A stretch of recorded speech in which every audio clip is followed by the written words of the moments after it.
Alright, just got back from seeing Tron Legacy. I was a big fan of the original Tron movie, and I've been waiting to see this movie for a long time. Ever since that first teaser trailer hit the web a couple years ago, I'd just been frothing at the mouth to see this thing. And I was really nervous going in because I'd read some negative reviews, and if this movie had sucked, it would have destroyed me. But I'm happy to report that I walked out of that theater feeling very satisfied with Tron Legacy.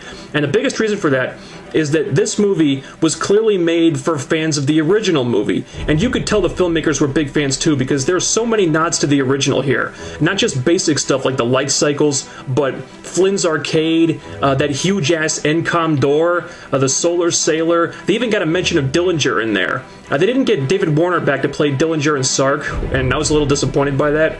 But they have an actor playing his son, which I thought was pretty cool. But they have other original cast members back.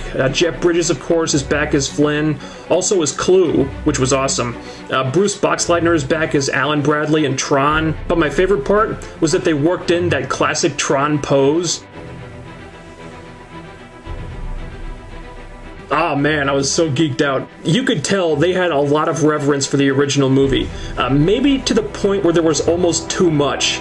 And I think that may be a flaw this movie has, because if you haven't seen the original Tron, you're probably going to be a little bit confused by all the stuff that's going on. I mean, you'll get the gist of it, sure, but you won't understand the real significance of characters like Clue and Tron if you haven't seen the original. So if you haven't seen the original Tron, I definitely recommend that you check it out. Just hit up Netflix or something. I mean, just watch that movie before you see Legacy. It's not absolutely necessary, but it'll definitely add to your enjoyment, because this movie really uses the original movie as a foundation to build on. And in fact, I think this is one of those sequels that improve on the original.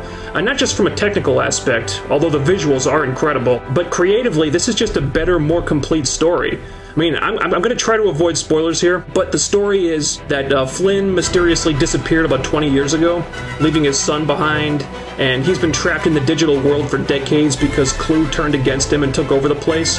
I mean, Flynn created Clue to help him make the grid a perfect system, but when the situation changes, when Flynn's idea of what a perfect system should be changes, Clue sees these changes as an error, and he usurps Flynn and takes over, and he turns into sort of a fascist dictator. But it's really hard to vilify Clue, because he's only doing what Flynn programmed him to do in the first place. That's the crazy thing. Clue can't evolve, he can't change his way of thinking, he only knows what he's been programmed to know.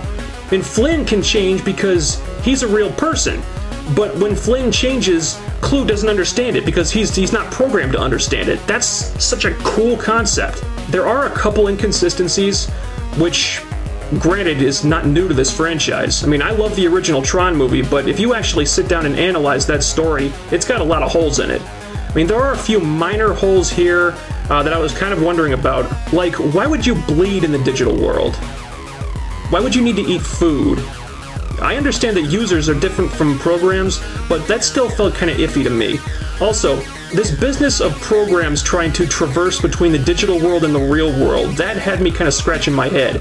I mean, it makes sense that users could do that because users are organic matter that's been digitized, but the programs were never organic matter in the first place, so there's nothing for them to go back to. So that part had me shaking my head, but it's not really a huge deal. The acting is fine for the most part. Garrett Hedlund didn't really get a whole lot to do with Sam Flynn. Same thing with Olivia Wilde. But this is really Jeff Bridges' movie, and he's great in the dual roles of Flynn and as Clue, who's basically just Flynn but stripped of all his humanity. The special effects are amazing. I mean, you really only got a taste of it in the trailers. The visuals in this movie are going to blow your mind. And I didn't even mind the 3D at all. That's another thing this movie has going for it, because after all these pointless movies we've had to put up with where it made no damn sense to film it in 3D, finally we have a movie where the 3D makes sense. I mean, with movies like Airbender or Clash of the Titans, it's just distracting.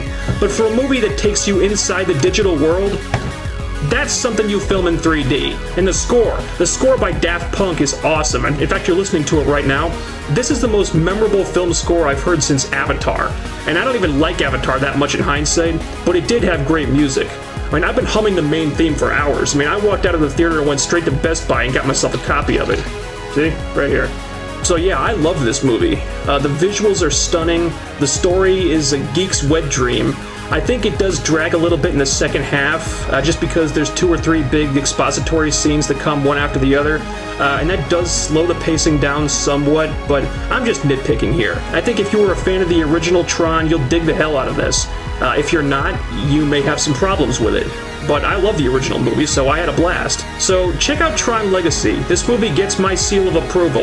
Of course, I was the target audience for it, so that's not surprising. It may not be for everyone, but I think there's something for a lot of people to enjoy here. So, thumbs up, go see it. I'm out.